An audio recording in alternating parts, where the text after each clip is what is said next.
Inilah tampang oknum anggota TNI berinisial Praka SI dari Divisi 3 Kostrad mengamuk di kantor Bank BUMN di Goa, Sulawesi Selatan pada Kamis 25 September pagi.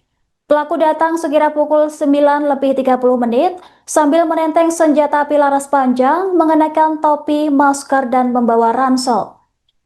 Oknum TNI itu mengamuk dan mengubar tembakan senjata otomatis di salah satu bank di Kabupaten Goa.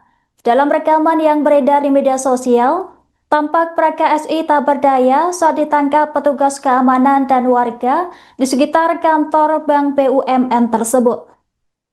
Salah satu saksi mengaku dirinya nyaris kehilangan nyawa lantaran sempat dipegang dan dicecar berbagai pertanyaan oleh pelaku. Download Tribun X sekarang, menghadirkan lokal menjadi Indonesia.